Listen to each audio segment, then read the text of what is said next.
depuis dimanche, on parle beaucoup de cette histoire tragique. Une autre histoire de deux petits garçons de 2 et 5 ans qui ont été retrouvés sans vie dans une maison de Wendake, près de Québec.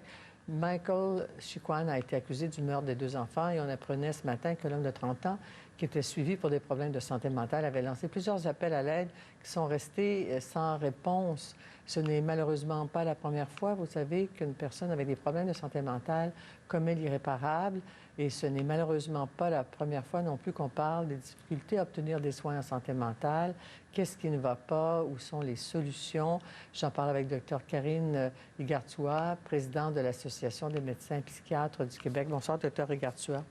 Bienvenue à 24/7. J'ai l'impression qu'on a fait, vous et moi, plusieurs entrevues sur le même thème.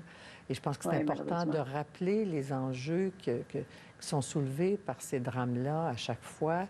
Un homme, 30 ans, des problèmes de santé mentale, appelle à l'aide. Et ce que la mère déclare à la presse dans une lettre très poignante, au fond, c'est qu'il n'aurait pas eu toute l'aide dont il aurait eu besoin. C'est pas simple. Qu'est-ce que ça vous dit comme histoire, avec le peu d'informations que nous avons? Oui. Oui, évidemment, on n'a pas toute l'information, mais ça n'a aucun sens que quelqu'un demande de l'aide comme ça et que le système ne soit pas capable de l'aider. Et malheureusement, comme vous le dites, c'est pas la première fois qu'on met la lumière sur les ratés du système. À l'Association des médecins psychiatres, ça fait des années qu'on clame plus de ressources en santé mentale et une réorganisation de certaines de ces ressources-là. Par exemple, pour vous donner Pardon, mais son cloche. Excusez-moi, ça sonne à la porte. C'est les défis. Les défis du direct et du Zoom. Parce que moi, je vous vois, mais vous ne me voyez pas. Alors, c'est pas facile. Moi, j'entends la cloche qui sonne chez nous. Mais ce que j'allais vous dire, c'est que le fardeau de la maladie mentale, ça représente à peu près 12 du fardeau en santé. Or, le financement, lui, représente seulement environ 6 de ce qu'on octroie au budget de la santé. Donc, on a un sous-financement chronique, mais on a aussi un problème d'intervenants compétents dans le réseau. En particulier, pour certains corps de métier, on manque de monde compétent, mais pour d'autres corps de métier, la réponse, c'est que la façon dont les gens sont rémunérés dans le système n'est pas attirante. Donc, si on veut attirer, par exemple, des psychologues dans le réseau public, il faudrait qu'on soit capable de les rémunérer dignement. Donc, il y a ces facettes-là. Oui, parce que les psychologues, je vous interromps rapidement, mais les psychologues, on a souvent fait des entrevues avec l'Ordre des psychologues et d'autres qui réclament la gratuité des services en psychologie. Parce que si on va au CLSC, on a droit à 5 séances, puis après ça, c'est des séances de groupe. Donc, on ne peut pas soutenir la personne qui a des besoins en soins psychologiques. Ça, ce serait le début de la chaîne, ça. C'est une partie, en fait, quand quelqu'un fait une demande au guichet d'accès en santé mentale, les guichets d'accès sont variables à travers la province. Il y en a qui fonctionnent très bien et l'intervenant initial, c'est celui qui fait la demande et c'est celui qui fait l'évaluation et qui est en mesure de faire l'intervention en même temps. Alors que dans d'autres guichets, la personne est évaluée et ensuite mise sur une liste d'attente pour une intervention. Et là, ça continue, ça dure. Parce que, on apprenait qu'il y a des centres de crise qui, normalement, refusent personne. Et paraît-il, puis il y a 5 enquêtes qui vont se faire, j'imagine qu'on va connaître le fond des choses, que ce centre de crise dans la région de Québec débordait déjà. Et ça, c'est assez inhabituel, parce que nous, on nous a toujours dit que les centres de crise ne refusaient jamais personne. C'est aigu. C'est malheureusement pas inhabituel. Les centres de crise sont souvent pleins à craquer. Ils font vraiment un excellent travail avec les ressources qu'ils ont. Mais il ne faut pas oublier qu'il y a 2 choses aussi qui arrivent. La demande en santé mentale, elle ne fait que croître. Les gens sont de plus en plus anxieux et de plus en plus déprimés.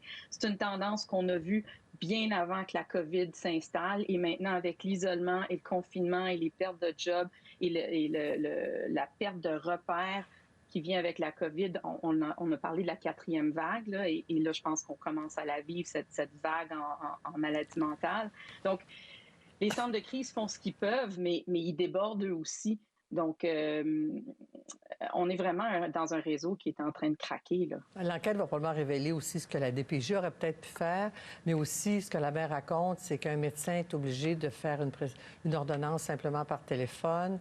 les patients peuvent aussi refuser des traitements. C'est pas facile là, non plus, le lien entre les médecins et les patients.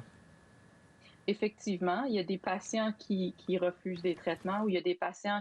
C'est le propre de la maladie mentale. C'est pas toutes les maladies mentales, mais certaines maladies vont venir impacter sur le jugement de la personne par rapport à son état.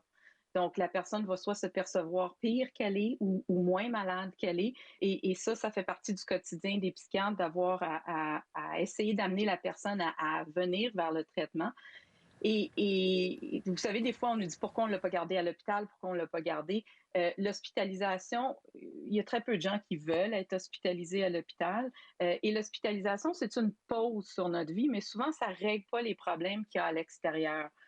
Donc, il y a d'autres programmes plus novateurs comme l'hospitalisation à domicile ou les hôpitaux de jour avec des soins intensifs qui peuvent permettre à la personne d'être traitée tout en restant dans son milieu, donc capable d'adresser les problèmes de son quotidien. Oui, parce que vous l'avez dit, les demandes à l'aide, des proches en tout cas, amènent à un désir de confinement ou d'hospitalisation de la personne. Prenez-les entre vos murs puis soignez-les. Mais ce que vous nous dites, c'est que c'est juste temporaire. Comme vous dites, c'est juste une pause. Il faut innover, il faut développer d'autres ressources qui ne sont pas là pour le moment. Ouais. Bien, c'est que les ressources ne sont pas là en nombre suffisant pour suffire à la demande.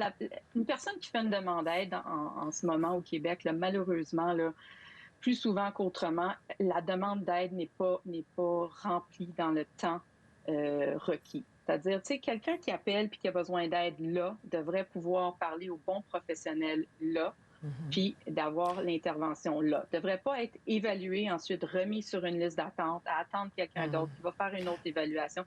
Donc, il y a une partie organisationnelle, mais il y a aussi une partie pénurie d'effectifs. C'est pas une priorité ou quoi?